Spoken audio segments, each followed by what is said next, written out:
Bismillahirrahmanirrahim. Melati kuntum tumbuh melata, sayang merbah di pohon cemara. Assalamualaikum mulanya kata, salam sembah pembuka bisyara. Assalamualaikum warahmatullahi ta'ala wabarakatuh. InsyaAllah. Alhamdulillah Rabbil Alamin. Assalatu wassalamu ala ashrafil anbiya'i wal mursalin wa ala alihi wa sahbihi ajma'in. Rabbi syrah li sadri wa yassir li amri wahlul 'uqdatam min lisani yafqahu qawli. Pertama-tama dan utama saya ucapkan terima kasih kepada hadirin hadirat yang hadir pada malam ni. Malam hari Sabtu, tapi anda dipilih oleh Allah untuk sama-sama datang ke majlis ilmu, majlis forum keluarga yang diberi tajuk Ibu Bapa Pencorak Budaya Positif Keluarga. Untuk tidak membuang masa lagi, ingin saya baca sedikit sinopsis lah. Pentingnya keluarga pada diri kita. Ibu bapa adalah Nabi. Setiap ibu bapa inginkan anak-anak yang baik, positif. Dan juga ibu bapa inginkan anak-anak itu hormat antara satu sama lain. Justru itu kita sebagai ibu bapa, peranan kita tidak ringan, peranan kita berat. Mari kita sama-sama pada malam ni kita mohon pencurahan dari panel kita. Panel kita yang pertama adalah yang kita datang jauh dari Malaysia, yang berbahagia Ustazah Dato' Dr. Nur Hafizah Musa. Masya Allah, senyuman dia, subhanallah. Kalau saya tak boleh tidur malam. Kalau saya Baik, panel kita yang kedua adalah Puan Suryati Abdullah daripada Suci Sukses, yang banyak membincangkan tentang keluarga, yang banyak membincangkan tentang anak-anak remaja sekarang agar mereka tidak terjerumus, dan juga beliau juga selalu memberikan pencerahan khusus rumah tangga bagi pasangan-pasangan muda. Baik, untuk seterusnya saya kembali kerana masa kadang-kadang mencemburukan kita. Sekarang dah 8 berapa Ustazah? 8 suku lebih insyaAllah. Baik, soalan kita yang pertama, Ustazah Nur Hafizah, ibu bapa memainkan peranan penting dalam pembentukan modal insan yang cemerlang melalui didikan agama dan moral, kasih sayang dan menjadi teladan yang baik bagi anak-anak. Ini memastikan anak dapat membesar dalam keluarga bahagia dan harmoni serta menjadi pimpinan negara yang berketerampilan pada masa depan. Soalan kami Ustazah, bolehkah Ustazah terangkan kepada kita kepentingan mendidik anak menurut Islam? Mohon pencerahan Ustazah, silakan. Assalamualaikum warahmatullahi wabarakatuh. Waalaikumsalam warahmatullahi wabarakatuh. Bismillah, alhamdulillah, wassalatu wassalam ala rasulillah wa ala alihi wa sahbihi wa mawalah. Subhanaka la ilma lana illa ma 'allamtana innaka antal alimul hakim. Rabbi shrah li sadri wa yassir li amri wahlul 'uqdatam min lisani yafqahu qawli. Rabbi yassir wa la tu'assir wa tammim bil khair, amma ba'd. Terlebih dahulu terima kasih pada yang berbahagia Tuan Guru Ustazah lah kiranya iaitu Ustazah Suhana Haji Ahmad. Banyak benda saya berguru dengan beliau. Yang Ustazah hormati lagi kasihi yang berbahagia Cik Suryati Abdullah, dan yang Ustazah hormati pengerusi dan seluruh ahli jawatankuasa Masjid Darul Makmur, para ibu, para ayah, adik-adik, anak-anak, tuan-puan sekalian, Assalamualaikum warahmatullahi wabarakatuh. Ikan haruan lebar-lebar, tuan-puan apa kabar? Sihat ya? Boleh jawab dengan pantun juga. Pantun. Walaupun berat, insyaAllah. Okey, ikan puyuh dalam peti, I love you Basti. Subhanallah. Alhamdulillah ya, malam ni kita bertemu dalam bicara keluarga. Apa yang Ustazah akan cakap bukan bermakna Ustazah lebih baik daripada ibu-ibu dan ayah sekalian, ya. Cuma kita berkongsi pengalaman, kita berkongsi harapan dan perasaan. Ustazah juga adalah ibu kepada 8 orang cahaya mata, mak mertua pada 3 menantu, dan nenek kepada 2 orang cucu. Dua lagi nak keluar Suhana. Minggu depan insya-Allah nak masuk labor room 2 orang. Oh, saya lagi satu insya-Allah tahun depan. Yang kelima. Yang kelima. Jadi ini forum nenek-nenek tuan-puan. Ya. Bukan bermakna kami lebih baik, tapi ini pandangan dan perkongsian kami. Soalan tadi, apa kepentingan pendidikan? Didik anak-anak dalam Islam ya anak-anak. Jadi, apa yang Ustaz nak sampaikan pertama adalah kita kena faham. Anak-anak kita ni tuan-puan sekalian, kita senang ingat 3A. Ya, ingat huruf A terus. 3A anak-anak tuan-puan sekalian. Apa A yang pertama? Anugerah. Anak-anak ni adalah anugerah. Sekaya mana pun belum tentu boleh dapat anak kalau Allah tidak anugerahkan. Secerdik mana pun dia doktor pakar ONG, pakar sakit puan ustazah, faham sangat selok-belok nak nyambut anak, belum tentu dia boleh dapat anugerah anak kalau Allah tak nak bagi. Ya, sebijak mana pun belum tentu. Walau keturunan dia ramai pun belum tentu. Sebab apa? Anak ataupun keturunan ini adalah anugerah daripada Allah Subhanahu wa taala. Nabi Zakaria tuan-puan sekalian berdoa macam mana kepada Allah Subhanahu wa taala? Rabbi habli minas salihin, Rabbi habli minas salihin. Sampai ketua Nabi Zakaria berdoa nak minta seorang anak. Nak gambarkan bahawa anak adalah anugerah. Ketika mana Allah berikan anak tu kepada kita, kita syukuri dengan jalan mendidik dia. Kita syukuri dengan jalan ya agar anak itu menjadi orang yang berjaya dunia dan akhirat, sebab ia adalah anugerah, satu pemberian daripada Allah Subhanahu wa taala. Yang kedua, adik kakak sekalian, adalah amanah. Contoh ya, macam nama Ustazah Nur Hafizah binti Musa tak? Maknanya ayah Ustazah Haji Musa akan ditanya oleh Allah Subhanahu wa taala, kamu apakan, kamu buat macam mana dengan Nur Hafizah yang aku anugerahkan? Sama juga Ustazah ada anak, suami nama Azhar, anak nama Solehah, Solehah binti Azhar, Azhar akan ditanya tentang Solehah. Sebab apa? Sebab anak ini adalah pemberian yang berbentuk amanah yang akan ditanya. Tak ada siapa yang terlepas, wahai ibu ayah sekalian, kecuali kita akan ditanya.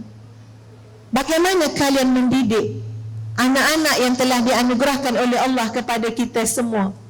Ya Allah sebut, Nabi SAW sebut, kullu mauludin yuladu alal fitrah. Kami berikan anak-anak kepada ibu dan ayah dalam keadaan seperti kanvas putih, kain putih. Fa'abawahu yuhawidanihi au yunassiranihi au yumajjisanihi. Mak bapak dia lah. Nak corak warna apa, nak corak macam mana, lukisan macam mana, ya, gaya hidup macam mana, akidah macam mana, syariat macam mana, adab akhlak macam mana. Fa'abawahu, yang pertama akan ditanyalah mak bapak dia. Cikgu sekolah tak jumpa lagi anak tu, ya, tak daftar anak umur 5 hari, betul tak kak? Ke dah daftar dah anak 10 hari hantar sekolah dah? Tak, belum. Mak bapak dulu. Fa'abawahu, mak ayah akan ditanya. Sebab yang kedua adalah amanah. Yang ketiga, anak-anak adalah aset. Aset kita. Allah setara hidup atas dunia pun ibu ayah sekalian dah terasa dah guna anak tu kan? Kalau misal kata isi borang, tak apa, ada ustazah nanti anak saya boleh tolong isi borang. Ya, atas dunia banyak dah. Yelah ustazah, nak beranak pinak lah, esok asyik dah tua, anak ni boleh jaga. Atas dunia terasa dah anak ni. Tuan-puan, akhirat tuan-puan, ada ibu ayah yang anak-anak dia pakaikan dia selendang kebesaran. Ya, selendang kebesaran, keagungan, penghormatan. Kenapa? Anak dia adalah seorang penghafal Quran. Anak dia seorang pengamal Al-Quran. Bahkan di sana Nabi SAW sebut, ada mak bapak tiba-tiba dipelawa naik pada syurga yang lebih tinggi. Lalu dia bertanya, anna lihaza, macam mana aku boleh dapat syurga yang tinggi ni, syurga yang begitu hebat? Tengok pada amalan mungkin tak seberapa ustazah ya. Maka dijawab, bistighfari waladika laka, anak-anak kalian sentiasa memohonkan keampunan untuk kalian. Dengan sebab itu kalian dapat memanjat, dapat memasuki syurga yang lebih hebat. Anak-anak kita adalah aset kita. Ringkasnya macam ni Ustazah. Kita tengok je anak-anak kita masa kita hidup ni, dia rajin tak doa dengan kita. Kita kena tegur lah. Tengok lepas solat tu melompat je, menggulung sejadah. Kita tengok bahagian kita dalam doa anak-anak. Cakap sikit dengan anak tu, ya Bang Long ke, Kak Lang ke, ya kakak ke kakak, Umi ni ada lagi kakak, tak mati lagi depan mata. Lupa ke nak doakan kita mak ayah? Ya? Kalau masa kita hidup pun dia tak ingat nak doa, Ustazah tak berapa nak jamin tuan-puan. Kalau mak ayah dah tak depan mata, dia boleh ingat nak doakan, tak berapa nak jamin tuan-puan. Sebab apa? Masa depan mata pun tak ingat. Nampak mak susah payah, ayah susah payah, keluar pagi balik malam. Nampak peluh mak depan mata, tak ingat nak doa mak. Nampak peluh ayah depan mata, tak ingat nak doa ayah. Kalau dah mati apa jaminan boleh ingat? Sedangkan anak itu adalah aset. Dan yang terakhir tuan-puan, lepas pada 3A ni, kenapa penting didik anak menurut Islam? Sebab perjalanan anak-anak kita panjang dan jauh. Ustazah bagi contoh macam ni ya tuan-puan. Kalau anak tuan-puan kata nak sambung belajar dekat Jerman, ataupun nak pergi bekerja dekat Jerman, atau Perancis, atau mana-manalah tuan-puan sekalian, apa yang tuan-puan sebagai mak ayah akan terfikir? Macam mana kau nak hidup nak? Belajar bahasa Jerman dulu. Macam mana kau nak hidup nak? Bahasa Jepun tu kau pandai ke tak pandai? Kita akan ajar dia bahasa. Kita akan ajar dia gaya hidup kat sana, budaya kat sana, supaya anak kita tak macam orang kata apa? Macam Musa masuk kampung. Itu baru cerita atas dunia dia kakak sekalian. Kita harus ingat dan sedar, anak kita akan menempuh perjalanan alam barzakh. Anak kita akan menempuh perjalanan yaumal mahsyar, akhirat. Anak kita akan meniti titian sirat. Ilmu apa yang kita nak ajar untuk anak kita di alam barzakh? Ilmu apa yang kita nak didik untuk anak kita meniti titian sirat? Kalau atas dunia pun kita risau, ya Allah anak saya Ustazah belajar kat New Zealand, kerja kat sana, lama tak hantar berita. Itu pun kita dah risau tuan-puan. Macam mana anak kita nak hidup di alam barzakh? Macam mana anak kita nak hidup di padang mahsyar? Ya, yang masa dia tu tak sama dengan 1000 tahun di dunia. Tak sama. Maka di sinilah kita kena didik agar anak kita ni boleh menempuh bukan saja alam dunia, tapi alam barzakh, alam mahsyar, insya-Allah menjadi anak saleh yang berjaya dunia dan akhirat. Wallahu a'lam. Masya-Allah, takut saya dengar pencerahan baru, panel pertama punya pencerahan, dan menggigil saya. Kerana apa? Peranan kita sebagai ibu bapa megang budak dekat dunia. Bak kata Ustazah, kalau anak tu nama Salihah binti Azhar, Cik Azhar tu akan ditanya. Sebab pemimpin di depan, Ar-rijalu qawwamun 'ala nisa. Pemimpin yang dekat depan tu akan memimpin yang belakang. Kalau yang depan tu tak betul, yang belakang masya-Allah saya tak ada. Mudah-mudahan di hadirin hari ini yang datang, mudah-mudahan kita dalam sentiasa rahmat Allah, nikmat dan rahmat kasih sayang Allah. Baik, kalau Ustazah mengatakan tadi ada 3A, ada anugerahnya, ada amanahnya, ada asetnya. Sekarang kita kembali kepada panel kita dan Puan Suryati. Dalam mendidik anak-anak, ibu bapa juga perlu menjadi contoh teladan yang menunjukkan sikap dan budi pekerti yang baik di hadapan anak-anak. Kerana anak-anak cenderung mengikuti langkah tingkah laku yang paling hampir dengan mereka. Jadi untukkan positif Puan Suryati, nak jadikan keluarga positif, anak positif, mak bapak positif, agar mudah-mudahan soalan tak ditanya oleh Allah dekat akhirat nanti. Kita jadi positif yang berjaya dunia dan akhirat. Mengapa penting bagi ibu bapa untuk menjadi contoh baik buat anak-anak kita? Silakan Puan Suryati. Masya-Allah. Bismillahirrahmanirrahim. Bismillahirrahmanirrahim. Okey. Alhamdulillah Rabbil Alamin. Assalatu wassalamu ala Sayyidina Muhammadin wa ala alihi wa sahbihi ajma'in. Rabbi shrah li sadri wa yassir li amri wahlul 'uqdatam min lisani yafqahu qawli. Subhanaka la ilma lana illa ma 'allamtana innaka antal 'alimul hakim. Assalamualaikum warahmatullahi taala wabarakatuh. Sesungguhnya saya merasa kerdil pada malam ini. Baik, pertama-tama kalinya saya digandingkan dengan orang yang diterbangkan daripada Malaysia, seorang datuk doktor ustazah lagi daripada Malaysia, dan saya rasa saya seakan-akan macam ibarat seorang pelajar yang baru nak bertaktir. Walau bagaimanapun, saya cuba untuk sebenarnya yang Ustazah katakan tadi, kita di sini bukanlah expert semacam mana ya, tapi ia sekadar berkongsi pengalaman, insyaAllah sekadar memberi sedikit maklumat di mana yang boleh kita lakukan. Dan soalan yang Ustazah Suhana insyaAllah yang kemukakan tadi Ustazah, saya tidak ada pantun-pantun lah belum lagi teringat insyaAllah. Okey, jadi saya terus straight to the point, kata orang tu ya. Jadi di sini Ustazah menyatakan tentang pentingnya untuk ibu bapa ya menyemai benih-benih positif di dalam pendidikan anak-anak. Jadi memang kalau kita lihat itu merupakan satu statement, satu kenyataan yang kata orang tu sudah terang lagi bersuluh. Jadi dah keluar falsafah sudah terang lagi bersuluh.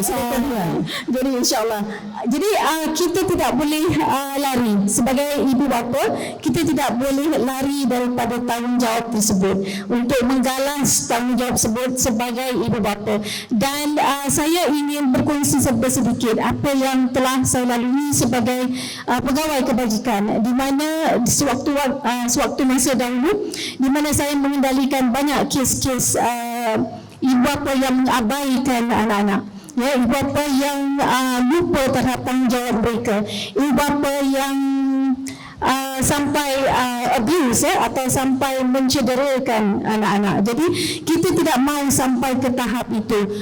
Saya rasa Ustazah telah menerangkan banyak perkara mengenai apakah tanggungjawab kita sebagai seorang Islam, sebagai ibu bapa Islam. Bagaimana kita nak membawa anak kita ke syurga, insyaAllah.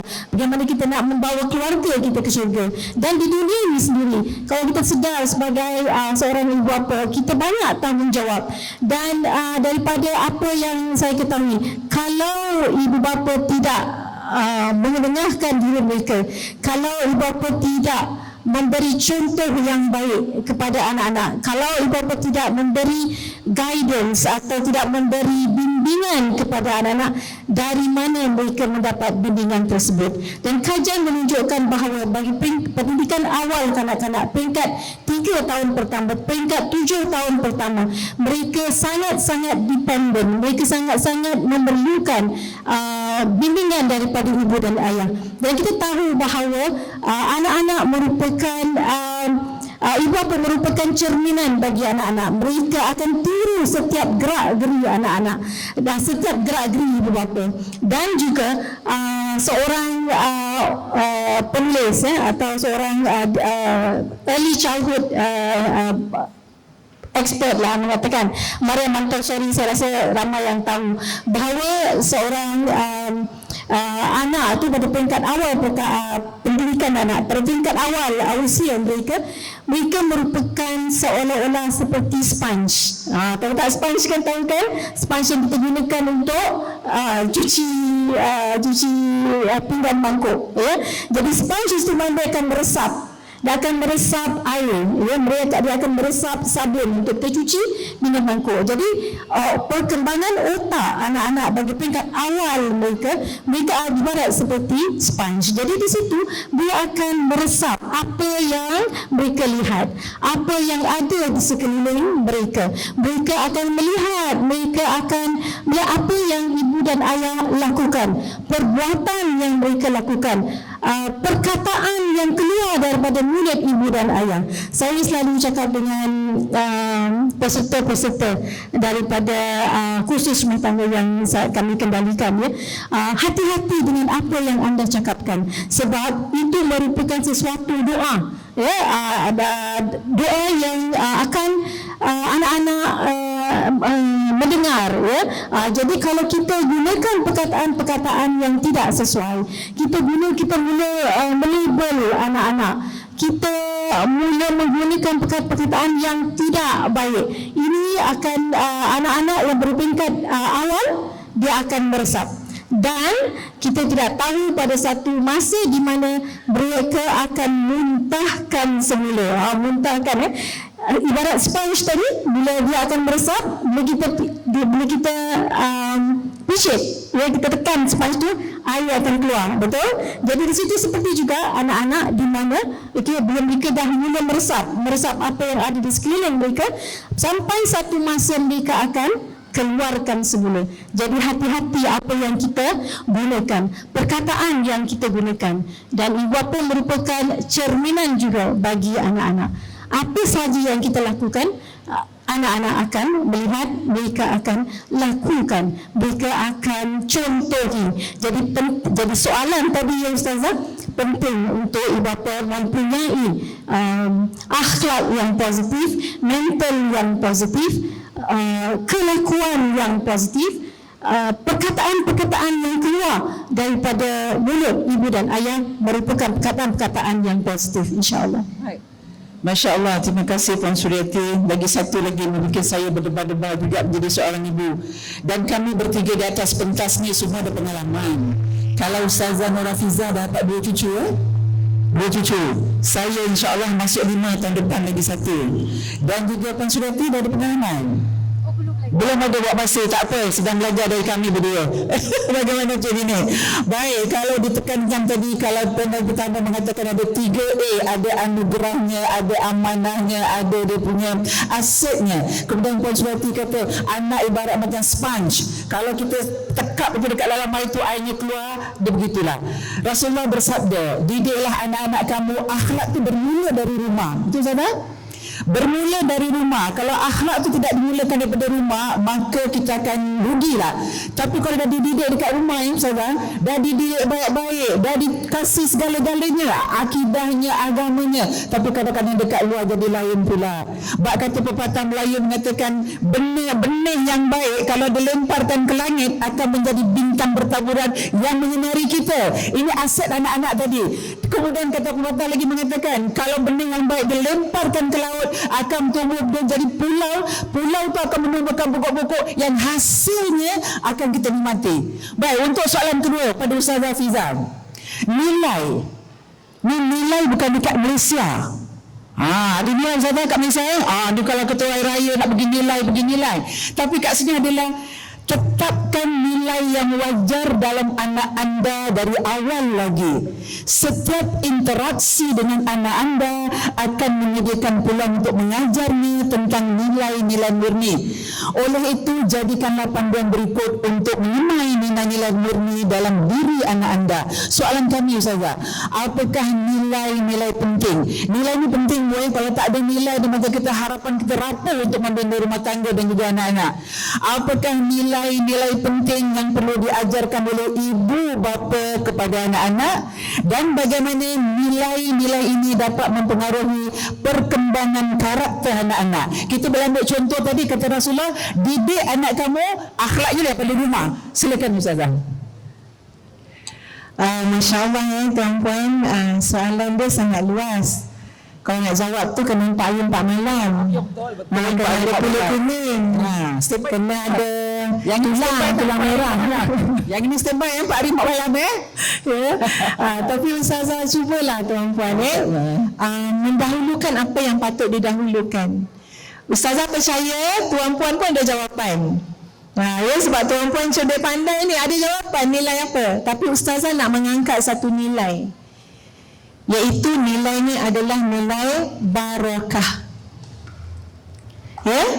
Nilainya adalah nilai barakah. Perasan tak adik kakak sekalian, kalau kita pergi kenduri orang kahwin, apa doa dan ucapan yang kita patut cakap pada orang kahwin tu? Biasanya doa apa? Ada juga orang dia tengok kawan dia kahwin, dia kata habislah kau. Itu bukan doa, itu bukan ucapan bukan takut habislah.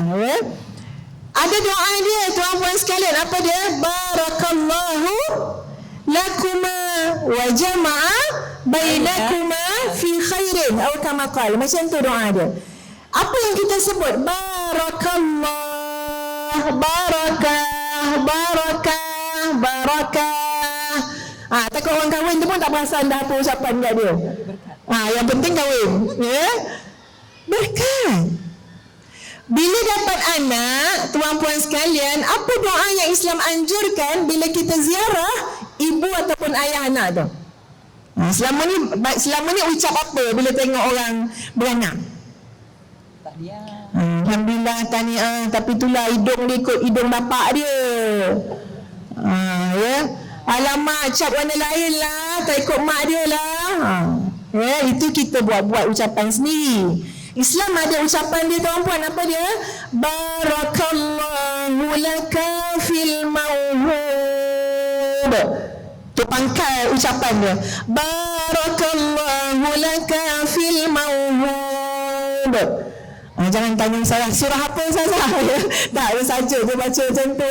Ini tak ada surah-surah ni. Ini doa yang Nabi ajarkan. Apa yang kita sebut? Semoga Allah berkahi kamu dengan anugerah yang Allah berikan ini. Barakah. Nak masuk rumah kita, tuan-puan sekalian, apa doa yang dianjurkan? Wa qurbi anzilni munzalan mubarakah wa anta khairul munzilin. Dan katakanlah, ya Allah, turunkanlah aku di tempat yang engkau berkahi, dan engkaulah yang maha berkuasa menurunkan seseorang itu di tempat yang penuh barakah. Barakah lagi. Cerita rumah, cerita keluarga, cerita perkahwinan, cerita zuriat, cerita keberkahan. Tapi alangkah ruginya adik kakak sekalian kalau barakah itulah yang hilang daripada keluarga kita. Barakah. Apa dia barakah? Benda tahan lama. Selama mana? Sampai akhirat adik kakak sekalian. Sampai akhirat. Seorang ayah yang pergi cari rezeki, keluar sebelum subuh contohnya, dia naik tren, naik bas, naik kereta, naik motor, balik dah gelap pula maghrib. Tuan-puan sekalian, setiap langkah yang seorang ayah cari rezeki, cari nafkah, itu barakah. Akhirat besok ayah tu akan melihat pahala yang bergunung ganang. Kalau ditanya nanti, ini pahala apa? Ini pahala langkah kamu mencari nafkah. Ini pahala peluh kamu, lemahnya kamu, lelah kamu pergi apa? Mencari rezeki. Sebab tu Nabi sebut dalam satu hadis, inna minaz dzunubi, sesungguhnya di sana ada dosa-dosa, la yukaffiruha shalah, kamu solat banyak mana pun dosa tu takkan terampun. Walal hajj walal sadaqah, kamu naik haji takkan terampun, kecuali dosa itu akan terampun dengan apa? Alhammu fi talabil ma'isyah, susah payah kamu mencari nafkah.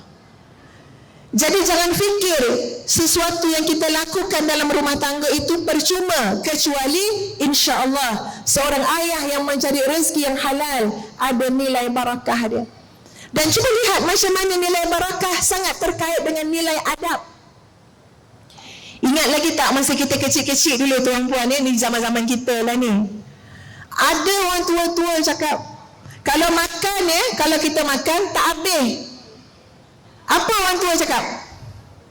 Habiskan yang berkatnya yang last kali tu. Tengok orang tua kita.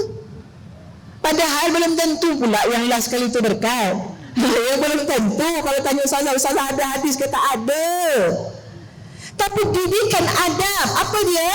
Memang membazir tidak ada barakah. Maka dididik dengan makanan ruji kita, apa dia? Nasi, beras. Kalau nasi pun kita boleh membazir, yang lain-lain pun kita akan boleh membazir. Kenapa? Nasi, tuan-puan, jerih penat orang bertani, bersawah. Ya, mak bapak kita nak beli beras kan murah-murah juga. Ya, tapi apa? Alah kita buang. Tergamak buang dalam tong sampah. Barakahnya tak ada. Kenapa? Innal mubazirin kanu ikhwan syayatin. Orang membazir ni saudara mara setan. Panggil Pak Long setan, kita marah. Tapi Quran sebut macam itulah maksud dia. Sesungguhnya orang yang membazir itu saudara syaitan, hilang barakahnya. Sama juga adik kakak sekalian, nilai adab berkait dengan nilai barakah. Tengok zaman-zaman kita kecil-kecil dulu puan ya Allah, ingat lagi. Semua saudara mara tu kita kena salam dan kena kenal. Asyik kena interview je. Tu siapa? Tu siapa? Maklum mak ngah malang. Tu dua pupu. Yang tu belah siapa? Tu saudara belah mak ke saudara belah abah? Ustazah kena hafal benda-benda tu. Kahwin tuan-puan kena bawa makanan, dodol. Okay, ni hantar mak maklum. Ni hantar mak ngah. Jangan nak honeymoon dulu. Gi saya saudara mara dulu. Ni zaman kita. Kenapa? Adab. Silaturahim itu ada barakah. Tengok Nabi SAW sampaikan isteri-isteri kepada isteri kawan-kawan kepada isteri baginda. Sayyidatuna Khadijah pun Nabi berkawan. Nabi raikan. Khadijah bintu Khuwailid dah pun wafat, tapi Nabi raikan sahabat-sahabatnya. Silaturahim. Tapi kadang-kadang nilai barakah ni hilang. Kenapa? Anak-anak tak tahu pun siapa kawan-kawan mak dia, ayah dia. Siapa saudara mara pun datang ambil kisah. Mak tadi rasa macam saudara mak lah, jumpa kat lift. Saudara mak tu saudara kita lah. Boleh pula dia kata rasa macam saudara mak. Saudara kita. Tapi nak bagi tahu adik kakak sekalian, kat mana barakah tu hilang? Silaturahim. Silaturahim. Berkurung dalam bilik. Ya? Dah balik dah mak ngah maklum. Tengok gambar dalam Instagram. Mak ngah ada kat bawah tadi. Tak tahu pun mak ngah kita datang. Kenapa? Dulu adik kakak sekalian, duyuf. Tikramud duyuf. Hormat pada tetamu. Ini ajaran Islam juga ya. Nilai itu sangat besar. Sangat dijaga. Dan seharusnya, sewajarnya sampai sekarang kita kena jaga. Siapa saja tetamu yang datang ke rumah kita, anak-anak harus keluar untuk menyantuni. Salam. Ambil tahu ni siapa. Ya, ni saudara belah mana. Kenapa? Barakah. Barakah silaturahim. Adab. Tuan-puan sekalian, ni contoh ya Ustazah ya. Kalau saya jumpalah anak-anak muda yang beradab kan, memang terus terfikir anak mana yang belum kahwin ni. Punya untungnya orang beradab ni. Terus terfikir, ya Allah baiknya budak ni. Boleh tak agaknya ni dengan anak kita ni. Kalau anak kita dah tak ada, cari sepupu sepapat kita, siapa yang belum nikah. Ni ada seorang makhluk beradab. Ada seorang anak muda beradab.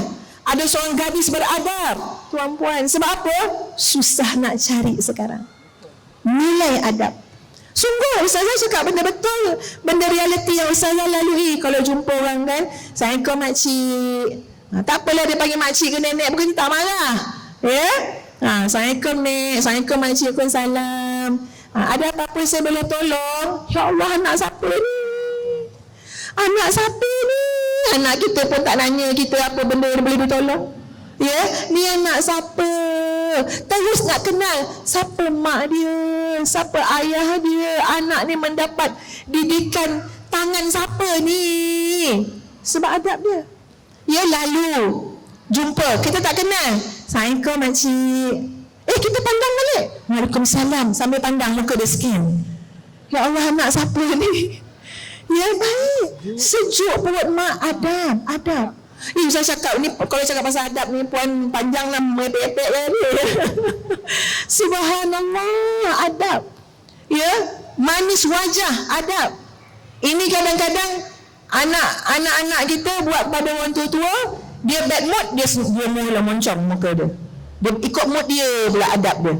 Mana boleh adab ikut mood? Adab ni meraihkan orang, membantu orang, menghormati orang. Tapi kadang-kadang nilai adab ini hilang, terjejas nilai barakah. Jaga balik insya-Allah. Tuan-puan, kita semua boleh lakukan. Dan yang last kali, ya, tak jadilah 4 malam. Ada last sebab ada yang last dah ya. Dan last kali adalah nilai kasih sayang. Kata Mother Teresa, orang tanya dia segala masalah lah, masalah jenayah lah, masalah sosial lah, masalah ekonomi lah, masalah macam-macam. Dia kata apa? Jawapan dia sama je. Go home and love your family. Kasih sayang ni adalah rasa yang kita belajar daripada keluarga. Ustazah dah jumpa ramai anak-anak tuan-puan. Masya Allah, subhanallah, kesian mereka. Mereka putus asa kalaupun tak 100% tapi kecewa dengan apa dia, cara mereka dibesarkan. Ini memang. Ustazah pernah tuan-puan ceramah pasal keibubapaan. Tengah-tengah ceramah pasal mak ayah macam ni, ada satu anak muda keluar. Jadi biasalah kalau keluar tu kan, dia tu tak suspend lagi tu, ya. Jadi sahabat ustazah yang selalu menemani tu, yang Tuhan Hajawani tu, dia pun ada hal, ada urusan nak keluar juga, nak menjawab telefon lah, apalah, ya. Bila dia keluar, dia nampak anak muda tu duduk kat luar, duduk. Bukannya balik tu, duduk. Jadi bertanya, kenapa tak masuk dalam? Dia jawab apa? Saya tak boleh dengar pasal mak ayah ni. Sakit, saya tak boleh dengar. Jadi heran sahabat ustazah, kenapa? Semua yang ustazah tu cakap, mak saya tak buat, ayah saya tak buat. Kalau saya dengar, hanya menambah sakit dan benci saya dengan mak ayah saya. Bayangkan. Ustazah tak terfikir, tuan-puan, kalau ustazah berceramah, ada anak yang rasa macam tu. Tak terfikir, kecuali tu kes pertama. Ya? Dia kata sakit, saya tak boleh dengar. Setiap kali saya kata sepatutnya mak macam ni, semua tu mak saya tak buat, ayah saya tak buat. Bahkan saya pernah macam cuba je macam-macam lah, ya, nak menyakitkan diri saya. Subhanallah. Ustazah pernah tuan-puan ceramah dekat satu warga dewasa lah, bukan budak-budak lagi, dewasa. Jadi malam tu slot yang pasal keibubapaan. Tiba-tiba seorang wanita histeria, menjerit kejang. Ustazah berhentilah, terpaksalah bagi speaker lain tolong teruskan, sebab dia perempuan, Ustazah kena handle dia, baca rukiah ke apa, sebab program kita orang pun dekat tepi bukit, gunung, Genting Highland. Kok dah termasuk belas ekor ke apa. Jadi Ustazah, ya kan, ya, kok lah dia pun nak belajar parenting, tak tahulah. Jadi Ustazah berhenti, tinggal ingat lagi, pergi dekat dia, dia dah kejang tuan-tuan, mata nak pandang ke atas. Ulah baca rukiah, lama dia macam ni. Saya bukan masuk jin pun, dia kata. Jadi membazir Ustazah rukiah. Dah handal lah rukiah Ustazah tadi tu. Tiba-tiba dia cakap, Ustazah, saya bukan masuk jin pun. Kata, habis tu kenapa? Dia ada sebut satu istilah perubatan, ya, psikologi lah, tapi maknanya trauma yang sangat teruk. Trauma yang sangat teruk. Dia kata apa, Ustazah? Saya tak boleh dengar pasal mak-mak. Saya dibesarkan dengan tidak adil. Tak ada benda yang baik pada saya di mata mak saya. Dan yang masuk kat telinga saya, menikam-nikam mati saya adalah perkataan yang buruk daripada mak saya. Saya tak boleh dengar dah cakap pasal doa mak mustajab lah, mak ni apa talapak kaki mak syurga lah. Saya tak boleh dengar, Ustazah. Siapa nak mewakili keadaan saya, kecuali saya dah menghadapi macam psikologi punya problem juga. Kenapa? Sebab tekanan teruk, mak pilih kasih. Perempuan yang main-main pasal kasih sayang. Kadang-kadang anak kita bukan nak mak yang educated sangat pun. Mak saya ni, saya tengok kawan saya tu, mak dia profesor, doktor. Tak, anak kita tak ada ingin mak dia profesor pun. Kalau dia nak, payah kat kita. Kalau dia nak satu hal, kita perempuan nak kena jadi profesor. Anak kita bukan nak profesor, bukan nak mak dia educated, pengaji sampai melangit. Tak. Anak kita nak sesuatu yang diperlukan oleh diri dia, apa dia? Kasih sayang. Dengan kasih sayang, kita akan menjadi ibu ayah yang mudah memaafkan. Dengan kasih sayang, kita akan jadi mak ayah yang selalu memberi peluang. Dengan kasih sayang, kita menjadi mak ayah yang selalu ada, bukan saja semasa anak kita berjaya, tapi masa anak kita gagal, dia kena bangkit, mak dia kena tunjukkan cara bangkit.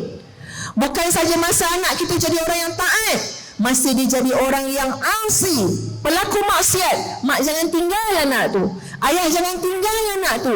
Dia perlu diajar bagaimana untuk bertaubat kepada Allah. Kasih sayang. Ustazah pernah, tuan-puan, adalah masa tu laptop hilang. Masa kelang kabut nak keluar rumah, bagi kat seorang anak tu, pegang kejap beg Umi ni, ya, dalam tu laptop. Laptop masa tu buat PhD tak siap-siap masa tu. Semua dalam laptop tu.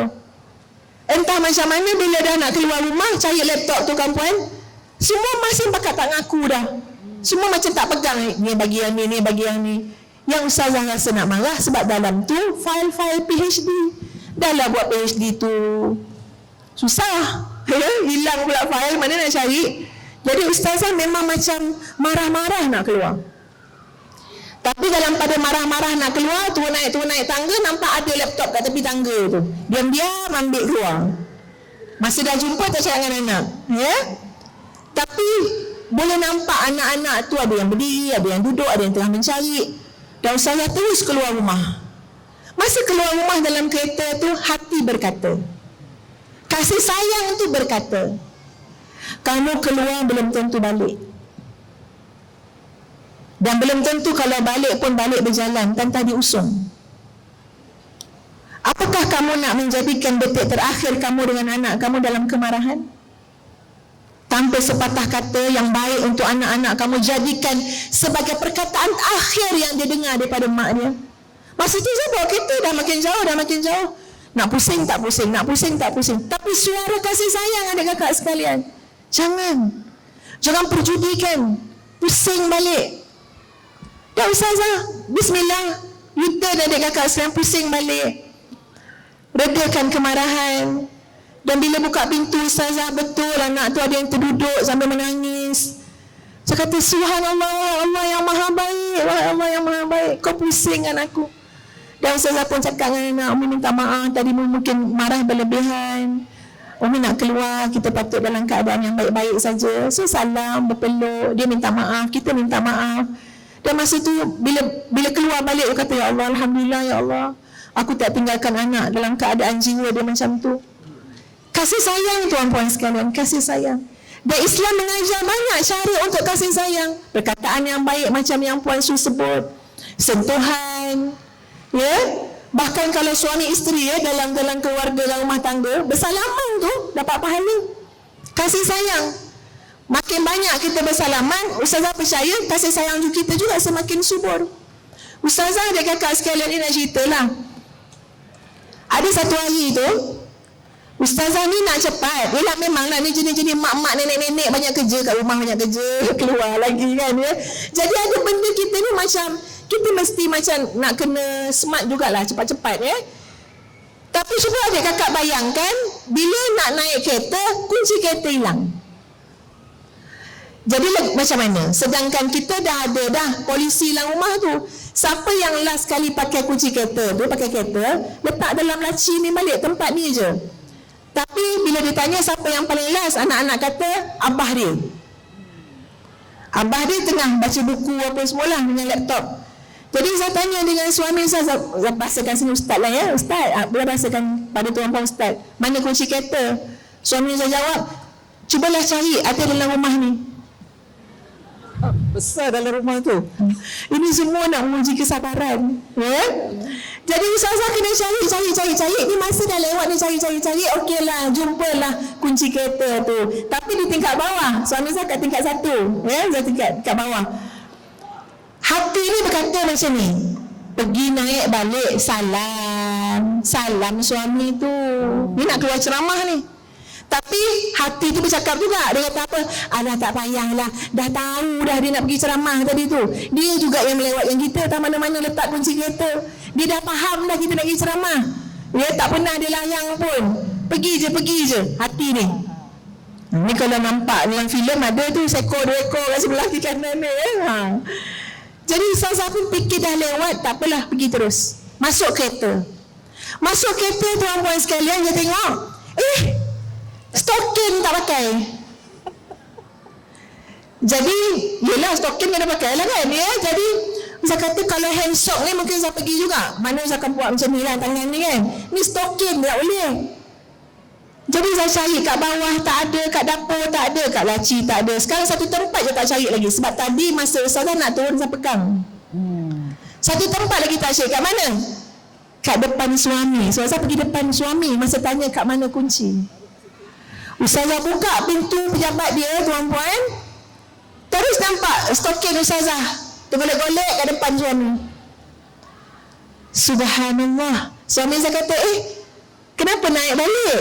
Dia jawab apa? Yelah, nak salam abang lah. Cover line. Sambil-sambil salam tu, siku kan. Macam ni stokin dia masuk dalam beg. supaya berbesar hati suami kita, naik salam dia. Dia cakap terang-terang tuan-tuan, Ustazah turun tangga tu air mata saya bergenang. Sebab apa? Saya bersyukur pada Allah. Wahai Allah, kau nak didik aku. Apa pun yang kau buat kat luar, tanpa restu, reda, kasih sayang suami, apalah makna dia. So semenjak daripada hari itu, Ustazah pun ambil berat sangat soal bersalam dengan suami, bersalam dengan anak-anak. Sebab apa? Itu pun tanda kasih sayang. Perkataan yang baik tanda kasih sayang. Hadiah tanda kasih sayang. Ya, pujian kita tanda kasih sayang. Nilai kasih sayang yang kita kekurangan dalam masyarakat dunia pada hari ini. Go home and love your family. Didik kasih sayang. Benih-benih kasih sayang tanam dalam keluarga kita, pada anak-anak kita. InsyaAllah dunia pun akan selamat. Wallahualam. InsyaAllah terharu juga dengan cerita Masya Allah kita ni Ustazah bagi Puan Surati dan Ustazah, setiap dari kita yang hadir ini ada cara masing-masing untuk mendidik keluarga. Yang ada pesen A, yang ada pesen B, yang ada pesen D. Jadi mencorak, menilai itu adalah penting dalam rumah tangga agar tidak jadi apa kata orang huru hara. Jadi suami ni memang besar peranan dia. Macam tadi saya contoh, kalau Ustazah ada contoh, saya ada contoh. Nak juga. Dah keluar rumah, naik kereta, jam tangan terlupa. Bagi saya jam ni penting untuk jadi moderator untuk masa. Dah start separuh jalan, bang tak maaf, kenapa? Jam tangan lupa. Dia tenang saya, saya. Tapi saya kata, ya Allah, dia dah dekat maghrib. Boleh? Okey, saya pusing balik. Bila pusing balik, saya terus lari kat bawah tangga tu, naik rumah tingkat 2, ambil terus capainya sampai dalam kereta. Bang, terima kasih banyak-banyak dan awak memahami saya. Itu buat nilai kasih sayang. Nilai kasih sayang tidak dapat dijual beli. Dia tak boleh pura-pura, tak boleh reka-reka, tak boleh macam depan orang lain, betul saya, depan lain bakal lain. Dan bila kita awak nampak orang lelaki berdua-duaan jalan berpimpin tangan, jangan cakap ini ada betul. Dah tua-tua pun nak pimpin tangan. Rasulullah dengan Khadijah, Rasulullah dengan Aisyah, macam mana dia pimpin. Jadi ini adalah nilai-nilai murni dalam Islam. Disebut pasal nilai, kita kembali pada soalan kita yang ketiga, pada kedua, pada Puan Surati. Puan Surati dah tadi tunggu aja bila giliran saya, Masya Allah. Baik Puan Surati, kehidupan sehari-hari sejak dini memiliki peran penting dalam membentuk karakter dan kebiasaan anak. Membimbing mereka mempunyai kebiasaan positif, tidak hanya memberikan manfaat jangka pendek tetapi juga membentuk fondasi yang kuat untuk masa depan mereka. Soalan kami, bagaimana ibu bapa boleh memastikan bahawa nilai-nilai positif yang diajarkan kepada anak-anak kekal konsisten dalam berbagai situasi? Silakan Bang. Bismillahirrahmanirrahim. Saya rasa banyak yang telah Ustazah kongsikan tadi. Saya dah tak ada peluru dah. Dah ada insyaAllah. Masih lagi. Okay, saya teringat suatu masa dulu sewaktu saya berada di Kementerian Pembangunan Masyarakat Belia dan Sukan dan juga di bahagian keluarga Departemen Jabatan Pembangunan Keluarga di Majlis Sukan Islam Singapura. Di sana kami telah mengenengahkan satu kempen, ya Ustazah, kempen untuk masyarakat Islam di Singapura ni. Saya rasa ia sangat relevan dan masih relevan buat masa ini, dan ia merupakan sesuatu yang saya ingat sampai sekarang, ya. Kalau kita cakap pasal nilai-nilai keluarga, jadi di sini kita adakan nilai-nilai keluarga Islam di Singapura yang disebut sebagai nilai takwa. Takwa dalam bahasa Arab sentedini kita tahu apa makna daripada perkataan takwa itu sendiri, ya. Dan kalau dalam bahasa Inggerisnya kita kata itu dia punya spelling, ya. TAQWA. T merupakan tanggungjawab, A merupakan amanah, Q merupakan kuwah atau kekuatan, ya, dan W merupakan wawasan, dan E sekali lagi merupakan akhlak mulia. Saya rasa Ustazah dah ulang balik. Takwa, tanggungjawab. Boleh tulis. Ia merupakan satu kempen yang kita ketengahkan pada tahun 2000, Ustazah. dalamnya dah. Saya rasa macam dah ada tua dah ya. Tanggungjawab ibu bapa kepada anak-anak. Tanggungjawab bagaimana menjayakan keluarga tersebut. Tanggungjawab ya. A merupakan amanah. Ya, jadi mendidik anak, memberi nilai-nilai yang murni, nilai-nilai yang baik merupakan amanah sebagai seorang ibu dan ayah. Dan Q merupakan kuah iaitu kekuatan. Jadi bukan setakat realization, bukan setakat kesedaran bahawa mendidik anak dengan secara yang baik adalah tanggungjawab dan amanah sebagai ibu dan ayah, tapi memberi kekuatan, memberi kemahiran, memberi tips-tips, panduan-panduan yang baik kepada anak supaya ia menjadi anak yang baik, yang cemerlang, yang berjaya pada suatu masa akan datang. Jadi kita harus memberikan, apakah menyiapkan anak-anak kita untuk masa depan mereka. Ya, jadi itu merupakan kuah ya, dan juga kekuatan ya. Dan W adalah wawasan. Apakah long term objektif ataupun apakah matlamat jangka masa pendek, matlamat jangka masa panjang yang kita mahukan kepada anak-anak kita. Dan kita tahu ibu bapa dalam di Singapura ni merupakan competitive parents ataupun ibu bapa yang kompetitif, ibu bapa yang berlumba-lumba untuk mendapat untuk mempunyai anak-anak yang berjaya dari segi akademik. Jadi di situ seharusnya bukan kita harus gandingkan, bukan hanya setakat berjaya di dunia dan juga berjaya di akhirat. Jadi sebagai ibu dan ayah seharusnya melengkapkan anak-anak ya dengan ilmu-ilmu ukhrawi dan juga ilmu-ilmu duniawi. Jadi di situ harus digabungkan. Jadi kita ada matlamat, dan saya juga ingin berkongsi bahawa ada kajian yang mengatakan bagi anak-anak yang kurang pencapaian mereka, anak-anak yang mempunyai behavioral problem, yang mempunyai masalah-masalah kepribadian, mempunyai masalah-masalah di sekolah ya. Bila ada kajian itu melihat kepada latar belakang profil anak-anak tersebut, dan kebanyakan daripada anak-anak ini mereka tidak mempunyai matlamat yang jelas. Jadi di sini sebagai ibu dan ayah seharusnya kita tahu apakah matlamat yang harus kita kongsikan kepada anak-anak kita. Okey, kita boleh katakan kepada anak-anak kita. Saya tahu ada banyak ada satu, saya mempunyai seorang teman dia mempunyai 8 orang anak. Dia 8 orang anak. Jarang sekali Ustazah di Singapura keluarga di Singapura mempunyai 7-8 orang anak ya. Kalau kita tanya kepada peserta-peserta kursus rumah tangga, awak nak berapa anak ya, kita mulakanlah, kalau dulu kita mulakan dengan 5, 6, 7, ada yang angkat tangan 5 dan 7, tapi sekarang tak ada dah tak ada ya. 3, 4 insya-Allah ya. Tapi ayah ada 1, 2 cukup aja puan, saya tak ada ekonomi. Mereka akan memberi alasan-alasan tersebut. Jadi di sini dan saya tadi Ustazah ada juga kongsi di mana kita harus ada kreativiti ya, bila kita mengendalikan keluarga kita yang mempunyai ramai anak. Jadi anak bukan bagi sebagai, kita bukan lihat sebagai satu bebanan, tetapi anak adalah anugerah yang mana yang Ustazah katakan. Dan kita harus kreatif dalam dunia kehidupan masyarakat Islam, masyarakat di Singapura ni ya. Kita nak kena jadi smart parenting, kita nak kena bagi masa ya. Jadi saya kata berbalik kepada teman saya ni, apa yang dilakukan kepada anak-anaknya adalah dia akan bekalkan anak dengan lunch pack dengan dia punya makanan tengah hari, dan dia akan selitkan nota positif.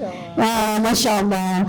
Nota-nota positif dia akan selitkan kepada dia akan selitkan masukkan dalam lunch bag anak-anak. Jadi anak yang nak pergi secondary school, anak yang nak pergi primary school, anak yang nak pergi kindergarten. Jadi positive notes yang ada kat situ, nota-nota positif dia akan selitkan. Jadi ini merupakan puji-pujian yang dan harapan ibu dan ayah yang seharusnya ada yang diberikan kepada anak-anak. Jadi ini merupakan antara positive notes. Jadi ini adalah saya rasa cara yang terbaik, cara yang kreatif sekali. Jadi kita boleh sampaikan niat kita. Jadi matlamat tu jelas kita. Terima kasih kepada anak Yuda jadi a good boy. Ya, semoga nanti you punya your exam mama doakan jadi you dapat jawab dengan yang baik, iaitu anak yang secondary school, anak yang primary school, hati-hati di jalan raya, ya, anak yang MRT nanti macam mana, anak yang primary school, ya, mama sayang kepada awak, dan awak jangan lupa ya nanti kalau balik keluar kaki baca bismillah, balik baca telefon mama. Jadi ini merupakan positive notes yang diberikan. Jadi di situ kita mempunyai cara-cara yang banyak sekali yang kita boleh lakukan, yang boleh kita kongsikan dengan anak-anak. Jadi kasih sayang itu tetap akan tercurah kepada anak-anak kita. Jadi di situ wawasan, ya, matlamat yang jelas kita nak berikan kepada anak-anak kita, ya. Pergi ke sekolah untuk apa? Ya, pergi ke sekolah untuk apa? Bukan setakat hanya untuk belajar, ya. Pergi ke sekolah untuk menjadi seorang yang berjaya di muka bumi ini, berjaya di akhirat juga. Dan matlamat utama adalah untuk mencari keredaan Allah SWT. Jadi reda Allah, reda ibu bapa, ya, dan di situlah menimbulkan ketenangan bagi anak-anak itu. Jadi kita dah masukkan dari sudut psikologi lah dalam minda anak-anak kita, ya, daripada kecil hingga ke dewasa, insya-Allah. Jadi yang terakhir tadi adalah akhlak mulia. Akhlak mulia bagi ibu bapa sangat-sangatlah penting. Bagaimana mereka seharusnya menunjukkan akhlak mulia kepada anak-anak. Saya dah jumpa banyak kes-kes, ya, di Singapura, banyak kes-kes di mana ibu bapa yang mengabaikan anak-anak, yang terlalu busy, yang terlalu sibuk, ya, dengan kerja terutama sekali, dan juga yang terlalu sibuk dengan perkara-perkara lain sehingga mengabaikan tanggungjawab mereka. Saya ada satu kes, ya, kalau saya berkongsi Ustazah, boleh, insya-Allah. Okay. Saya ada satu kes di mana ada satu kes pengabaian lah. So bila saya dapat kes tu, saya diwajibkan untuk pergi house visit, ya. Jadi bila kita pergi ke house visit, kita pergi ke rumah tersebut, kita masuklah ke dalam rumah tersebut. Dan pertama sekali bila saya masuk, saya dah tahu dia bukan untuk kongsi air, tidak. Tapi ia sekedar untuk satu perkongsian di mana kita boleh belajar, ya, kita boleh lihat telltale signs bermakna apakah signs apa? Tanda-tanda. Masya Allah, saya punya bahasa Melayu saja. Tanda-tanda ni fikir dalam bahasa Inggeris, cakap dalam bahasa Melayu. Itu dia masalahnya. Okey, tanda-tanda kalau kita lihat bagaimana keluarga tersebut tidak terurus. Masuk saja dalam rumah bau. Bau yang tidak enak. Bila saya masuk, saya cek macam as usual lah, kita orang Muslim kan, masuk Assalamualaikum, buka baci, baik, semua anak-anak baik, semua baik. Saya tanya yang satu soalan saja, saya tanya, ini anaknya kirakan contoh nama sembarang, Aminah. Aminah mana cik? Saya tak nampak ni dari tadi, mana dia pergi? Entahlah, saya pun tak tahu mana dia pergi. Aminah berumur 13 tahun. Ya, 13 tahun. Aminah pergi ke sekolah ke, cik? Entahlah, saya pun tak tahu dia pergi ke tak pergi. Memang saya kadang-kadang lah, semalam pun saya pun tak tahu ke mana. Kadang-kadang teacher dia call, Ya, kadang-kadang guru telefon, ya, cari Aminah kat mana? Why your daughter never come to school? Kenapa anak awak tak pergi ke sekolah? Jadi sebagai ibu, sebagai ayah, pakcik mana cik? Pakcik ada tidur kat dalam.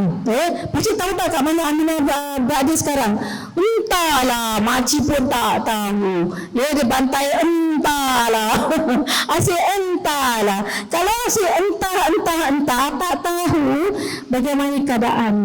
Ya, jadi bila saya selidik punya selidik, ya, Aminah satu kes yang mana telah terlajak kata orang dia secara seksual dan offer, bermakna dia melanggani dirinya kepada seorang lelaki lain hanya untuk mendapatkan makanan. Ya, itu tahun alhamdulillah dulu masa saya di Kementerian Pembangunan Masyarakat dan Sukan, antara kes-kes yang pernah saya tangani. Jadi situ merupakan di manakah tanggungjawab, di manakah amanah yang seharusnya ada dalam diri ibu dan ayah tersebut.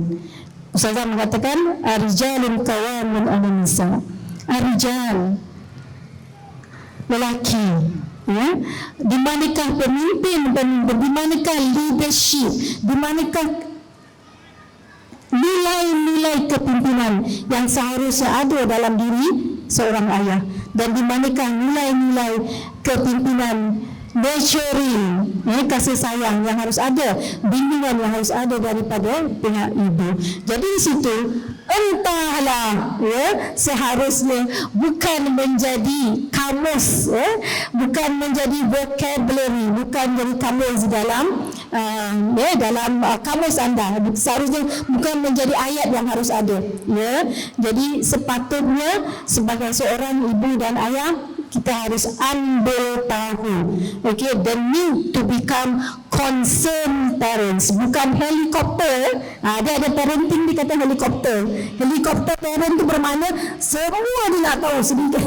Ya, helikopter. Dia akan macam helikopter micro management, bermakna semua dari detail buat tahu sampai ke anak-anak jadi sesak, jadi stifling, ya, terlalu mengungkung, tak boleh.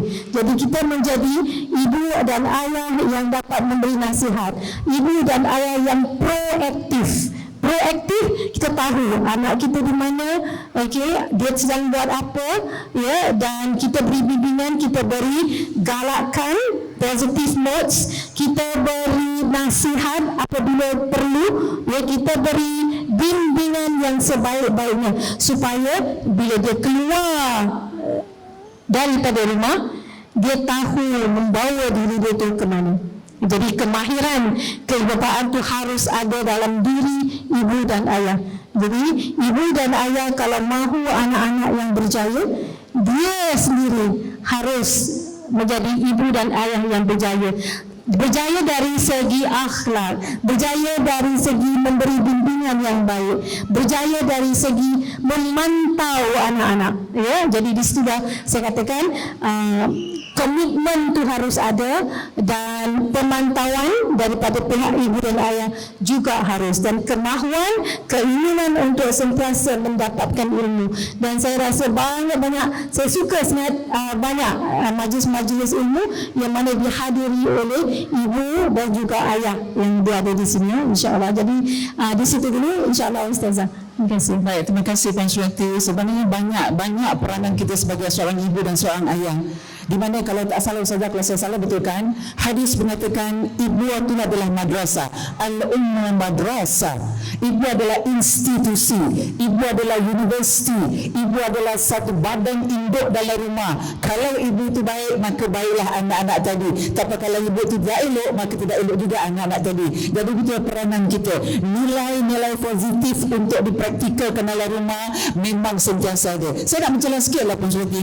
Tadi kata Puan Surati kalau anak-anak buat bekal, dalam tu dia kasih satu-satu apa mesti sikit kan. Bagaimana kalau anak tu bila tanya, "Bang, hari ni abang kat mana?" "Kita kat luar lah bu, jangan balik malam." "Okey, abang tak balik malam, abang balik pagi." Macam ni tu. Dia tak nak balik malam tapi balik pagi. Satu. Yang kedua, ibu-ibu sekarang saya minta kalau boleh kita ada gadget, kita ada handphone. Bila kita nak mengingatkan anak-anak kita, jangan kita ambil macam tagline lama. Kau keluar dengan siapa? Pergi dengan siapa? Balik pukul berapa? Ini anak-anak dah tak nak lagi. Sejauh mana kita sebagai ibu bapa, bila anak-anak balik sekolah, anak-anak balik jalan, kita welcome dia, cuma tak ada kompang saja. Pang-pang tapi nak raikan kepulangan dia. Kalau hasap malam ni, kalau dia keluar, ataupun besok hari Sabtu malam minggu dia keluar, dia balik daripada keluar jalan tu, awak cakap, anak ibu balik. Masya Allah, kita bentang tangan kita, agak-agak dia cakap apa dia? Agak-agak perkataan keluar yang pertama yang keluar. Mak aku agak-agak apa malam ni ya? Saya tak bercakap. Dia telefon kawan dia, mak aku neril macam Dia sejak balik belajar aku nak cakap terbiak aku berdosa. 40 tahun aku dengan dia, tak pernah dia nak welcome datang macam ni. Tapi sejak kebelakangan ni dia bila text aku, Bang, how are you? I'm still loving you. I'm still loving you. Itu kata Ustaz tadi, kasih sayang, Masya Allah. Baik, itu kalau nak cakap kasih sayang 4 hari 4 malam tak habis. Baik, kita teruskan kepada soalan yang ketiga. Masa mencemburui kita, jadi kita cubalah Baik, kita sebagai maklum, untuk mengetahui hadirin, program ini adalah anjuran bersama Masjid Darul Makmur dan juga Bisun GRC MAAC dan disokong oleh Dadah Itu Haram. Untuk soalan ni, dah keluar sikit dah keluar sikit soalan ini. Jika sesuatu perkara yang diharapkan oleh ibu bapa kepada anak tidak terjadi seperti yang diharapkan, apakah tindakan pertama yang seharusnya dilakukan oleh ibu bapa? Contoh, anak terlibat dengan benda-benda terlarang seperti dadah, ganja, heroin dan umpama. Silakan Puan Surati yang pakar dalam bab-bab kemasyarakatan. Banyak pengalaman, silakan. Astagfirullahalazim. Saya takut. Okey, bagi saya sejujurnya sebagai seorang kaunselor, saya akan katakan kepada ibu dan bapa tersebut, menangislah. Belum dapat tahu bahawa anak ditangkap oleh polis kerana terlibat dalam dadah. Bila dapat tahu anak terlibat dalam kes-kes seksual, bila dapat tahu anak terlibat dalam kes mencuri, bila dapat tahu sahaja, menangislah. Sebagai seorang kaunselor, saya akan katakan menangislah. Sebab itulah kita sebagai seorang manusia biasa, kita lemah dari segi emosi. Jadi menangislah. Sebab menangis merupakan satu luahan perasaan, satu luahan emosi yang Allah telah berikan kepada anda. Dan menangis merupakan sesuatu kekuatan yang awak akan raih apabila selepas menangis. Kenapa saya katakan begitu? Sebab sudah ada banyak kes-kes di mana ibu dan ayah yang tidak tahu mengawal perasaan, apabila mereka mendengar berita tentang penangkapan anak, mereka akan mula meraung. Kenapa macam gini? Salahkan diri sendiri. Mereka akan macam-macam. Mereka salahkan keadaan. Mereka salahkan teman-teman. Mereka salahkan polis kena tangkap. Mereka salahkan orang lain. Tapi mereka tak salah, mereka tak tengok diri mereka sendiri. Jadi itu merupakan fasa pertama. Apabila mendapat berita, kemudian apa yang harus anda lakukan? Ambil wudu, solat dan berdoa. Ambil wudu, solat dan berdoa. Kenapa saya katakan demikian? Sebab sebagai seorang Islam, itulah yang seharusnya kita lakukan, iaitu kita memohon, kita meminta doa daripada Allah SWT untuk memberi kita kekuatan supaya kita dapat go through these challenges. Kita dapat mengharungi cabaran-cabaran yang akan datang. Sebab ia bukanlah sesuatu cabaran yang ringan. Ia merupakan satu cabaran yang berat sekali untuk kita tanggung. Jadi kita mohon kekuatan, kita mohon Allah berikan kita kekuatan, kita mohon supaya Allah berikan ia sebagai satu hikmah di mana kita mungkin tak nampak pada waktu itu, tapi mungkin kita akan nampak pada masa akan datang. Saya mempunyai satu kes, boleh saya Silakan. satu kes di mana real case, satu kes yang betul, di mana seorang anak yang telah ditangkap oleh pihak polis kerana terlibat dalam dadah, dan dadah bukan sebarang dadah, tapi ia lebih kepada trafficking, ya. So trafficking di Singapura, trafficking iaitu pengedaran dadah. Jadi pengedaran, kalau orang yang ada daripada Nakada, daripada dadah itu haram, tolong betulkan saya kalau tersalah memberi maklumat. Tapi apa yang saya tahu di situ adalah denda hukuman untuk trafficking, untuk pengedaran dadah itu adalah lebih tinggi dan dibandingkan daripada consumption atau bila dimakan. Ya, jadi di situ ada certain amount dalam Greenwich yang mana sampaikan budak tersebut, budak baru usia 17-18 tahun, ya, atau mungkin lebih lah, mungkin lebih 21 tahun mungkin ke atas. Sebab bila dah ditangkap, beliau diberikan hukuman gantung. Alhamdulillah. 17 tahun Ustaz. Umur 17. Saya rasa lebih. Sebab dia diberi hukuman gantung. Sebab kalau bila 18 tahun dia punya hukuman dia berbeza. Sebab young children, yang ini dah lebih dari 21 tahun.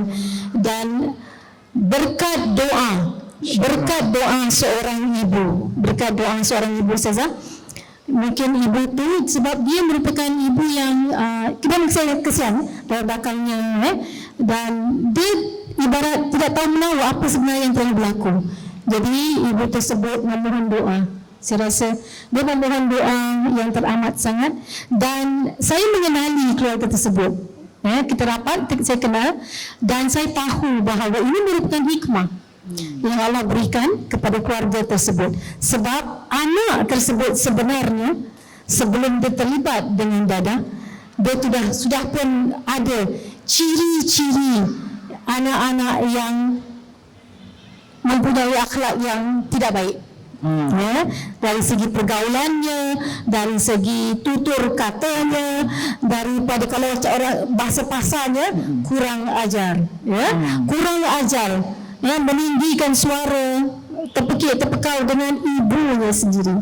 Dan walaupun dia dah ditangkap, walaupun dia telah berada di tali gantung, bayangkan seorang ibu, Masya Allah, subhanallah, masih lagi mempunyai kasih sayang terhadap anaknya, mendoakan anaknya.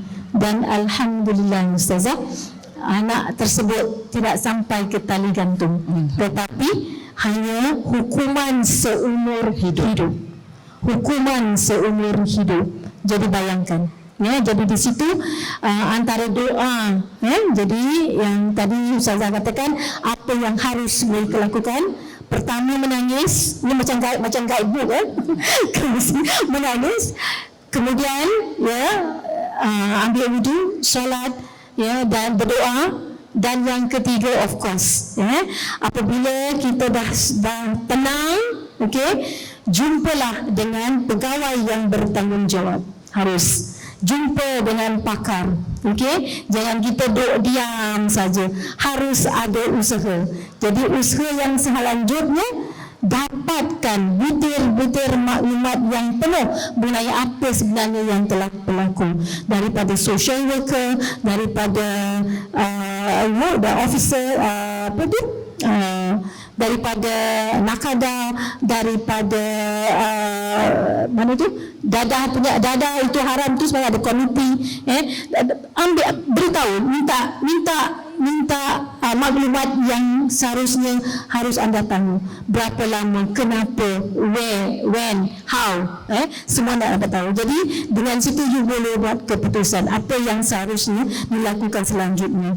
Dan banyak saya rasa program-program yang dilakukan oleh pihak-pihak yang berwajib mengenai influence mengenai pengaruh-pengaruh yang negatif terhadap dada. Jadi kalau boleh kita jauhkan anak-anak kita sentiasa mengingatkan anak-anak kita, insya-Allah. Jadi itu dulu Ustazah. Wallahu a'lam.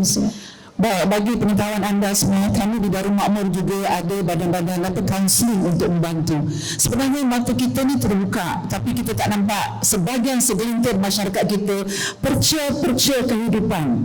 Inilah dia perca yang kita tak nampak, kita nampak zahir. Begitu juga dengan saya di Darul Makmur, banyak juga yang datang berkaunseling dengan saya pasal anak, pasal dada. Sebab itu saya setuju pada Puan Surati.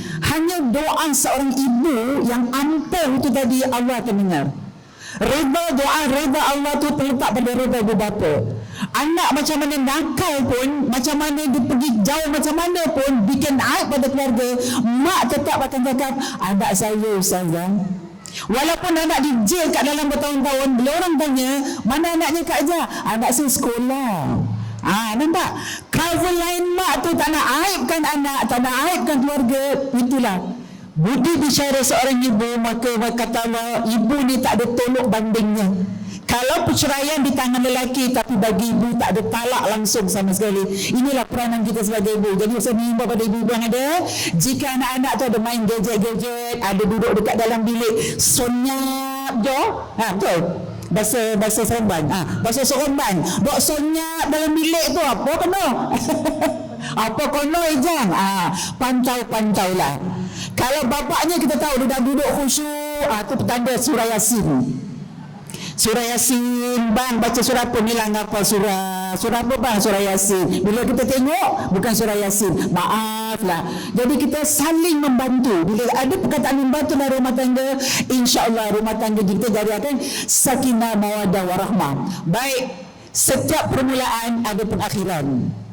Nak tambah lagi ke nak balik? Nak tambah lagi, saya tambah lagi satu soalan penutup. Baik, terakhir tadi dah tiga dua panelis kita dah melakarkan kalau Ustazah tadi ada 3A, Puan Surati ada takwanya dan bentangkan satu-satu T apa, A apa, Q apa dan seterusnya. Baik, terakhir Ustazah Fiza, masya-Allah, anak adalah aset berharga kepada dua orang tuanya. Tentu setiap orang menginginkan anaknya menjadi anak yang soleh. Salah satu yang harus dilakukan oleh orang tua dan terus diulang-ulang adalah mendoakan kebaikan untuk anak-anak. Soalannya Ustazah, boleh kongsikan kepada kita tips doa untuk mendidik anak, juga beberapa pengajaran dari kisah-kisah salafus salih. Ini sejarah Rasulullah, macam mana Rasulullah mendidik, macam mana sahabat-sahabat mendidik, dan macam mana kita nak aplikasikan benda tu kepada diri kita dan keluarga kat dalam rumah. Silakan Ustazah. Baik, penutup tak boleh lama sangat kan. Okey, tuan-puan sekalian, kita kena bayangkan macam ni keluarga kita ini ibarat sebuah ladang. Ustazah ada ladang Ustazah Suhana, ladang Suhana, Puan Suryati, ladang Puan Suryati, tuan-puan, ladang masing-masing. Cubalah kita gambarkan bagaimana agaknya keadaan ataupun gambaran ladang kita sekarang. Boleh jadi ladang durian tapi tak pernah berbuah. Betul? Durian tunggal. Ya. Ladang rambutan dah 40 tahun. Buah dia busuk. Buat bagi makan buruk je. Boleh jadi. Yes, boleh jadi. Sebab bila kita, ini bukan perumpamaan yang Ustazah pandai-pandai bawa sana ya, tapi ini Imam Ghazali yang menengahkan gambaran yang seperti ini.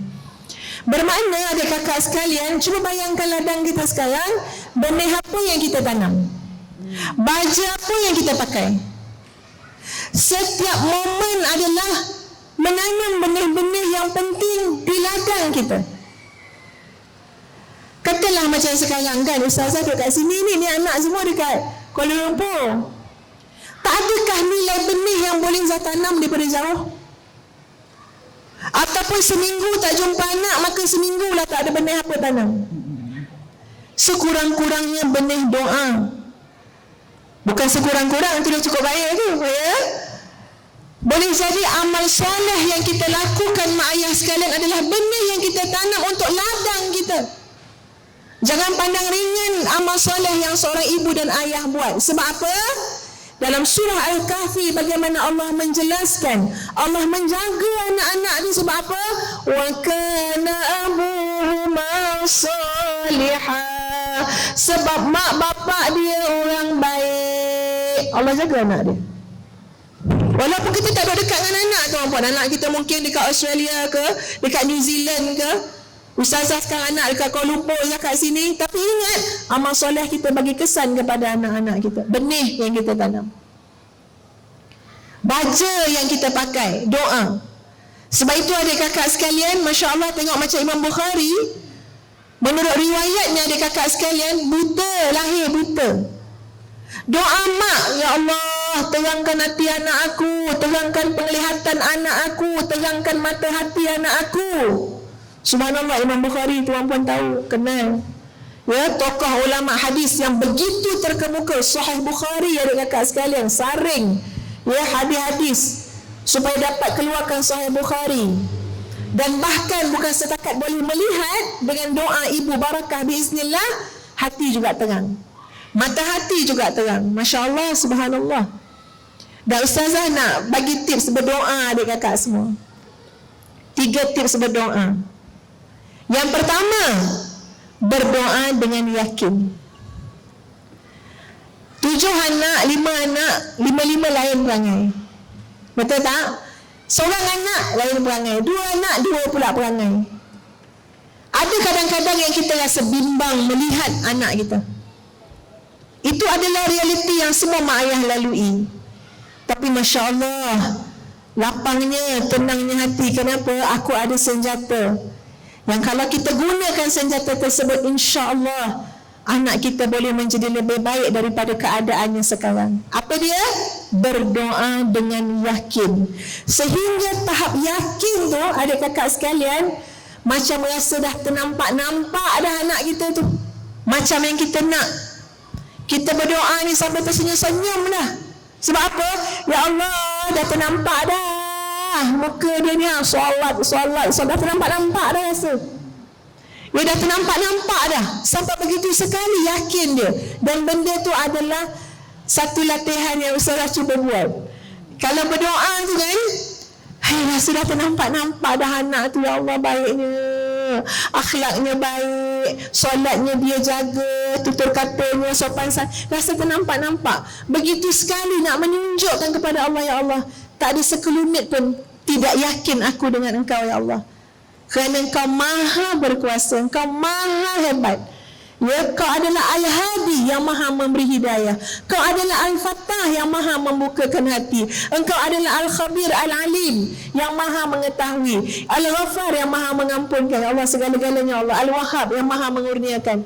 Tak ada setitik pun rasa ragu saat kita berdoa kepada Allah Subhanahu Wa Taala. Masalah kita, doa kita ada keraguan. Ya, doa suami, doa anak, semua terbayang-bayang, takkan mudah suami aku ni.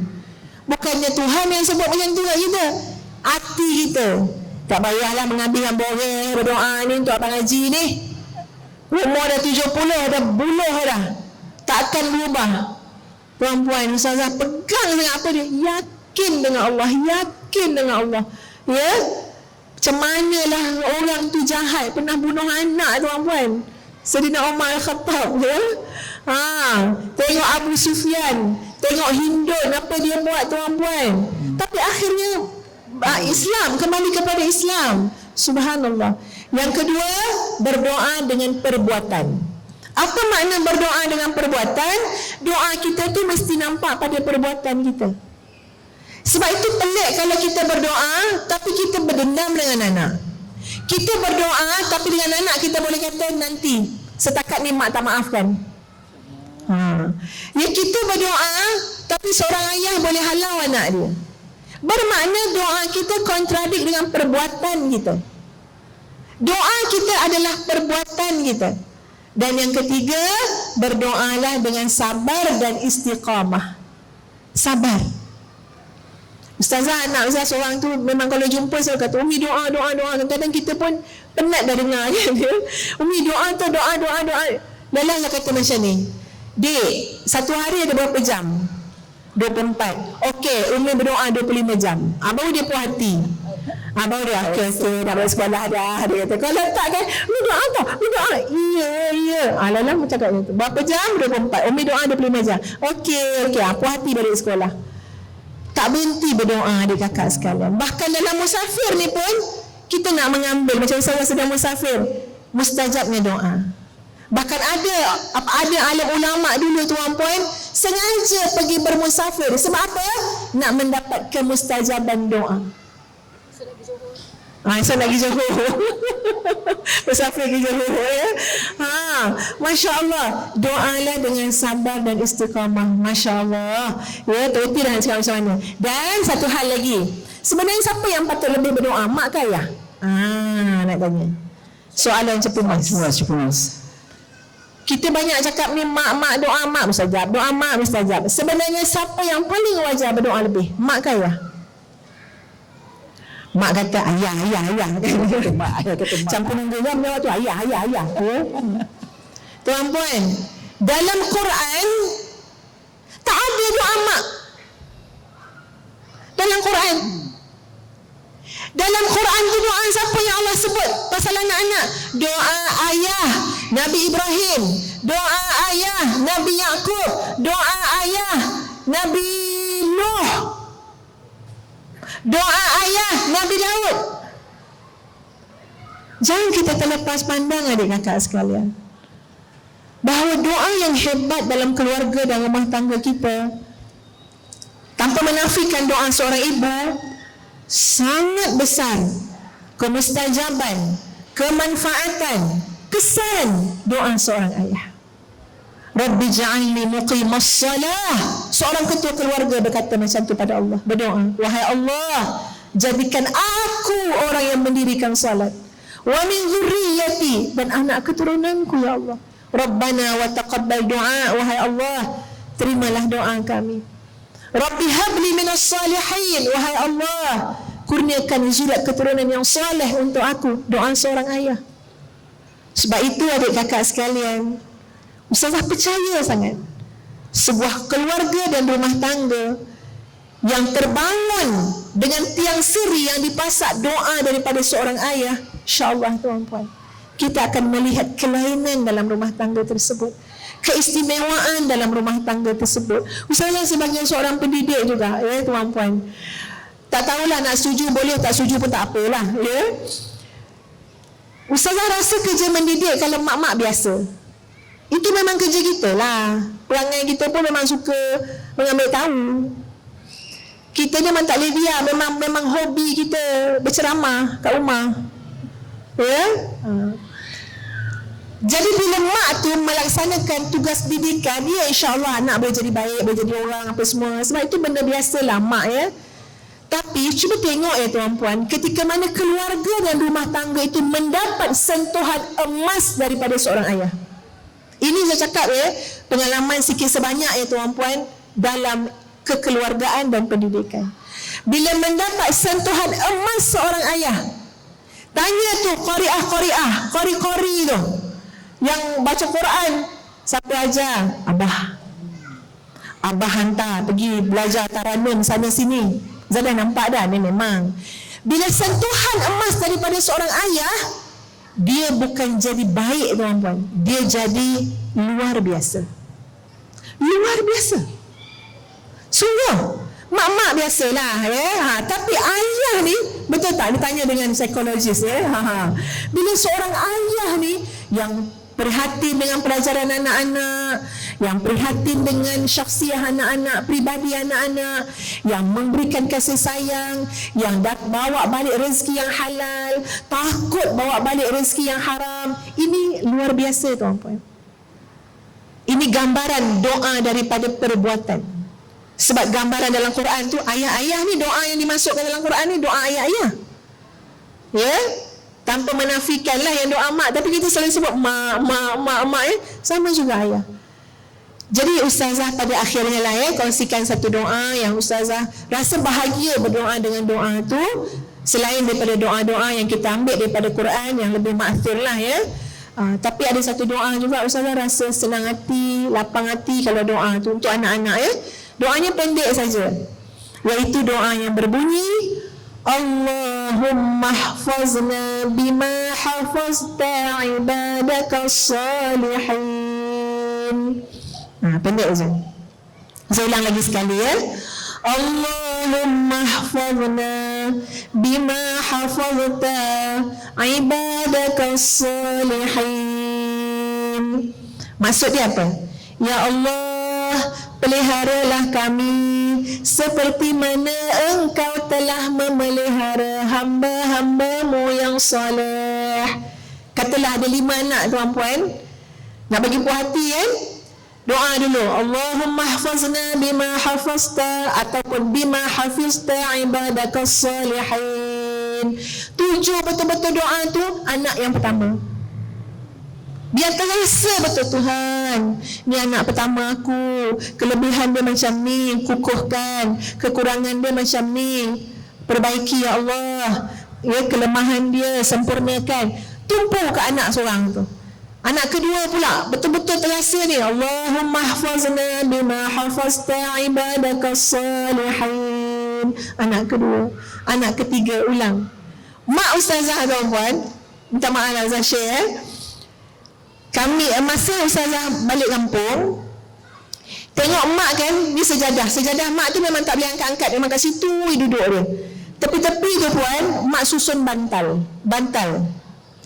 Jadi Ustazah masuk dalam bilik mak, ambil bantal, letak dekat atas tilam. Lepas tu mak masuk, mak kata lah, siapa ni yang letak bantal atas katil ni? Mak saja susun bantal tu kat situ. Saya kata, buat apa mak susun bantal tepi sejadah? Tak tengok ke bantal tu bergambar? Jadi rupa-rupanya bantal kecil-kecil tu dia ada print gambar.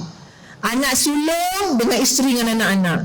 Bantal kedua, anak kedua dengan suami dan anak-anak. Jadi ada 6 anak, 6 bantal. Ustazah ni pergi letak ke atas. Mak saja susun. Mak kata apa? Kacik jangan alih-alih lagi. Mak kalau berdoa, mak takut tertinggal. Jadi mak pandang bantal tu, semua orang gambar di kat situ. Allah, ni suami anak aku yang nombor 2 ni. Nampak gambar dia? Takutnya mak tu tertinggal salah seorang daripada anak cucu, menantu, anak-anak. Sebab apa? Sebab doa ni adalah benih terbaik yang kita tanam di ladang kita. Ya, Masya Allah.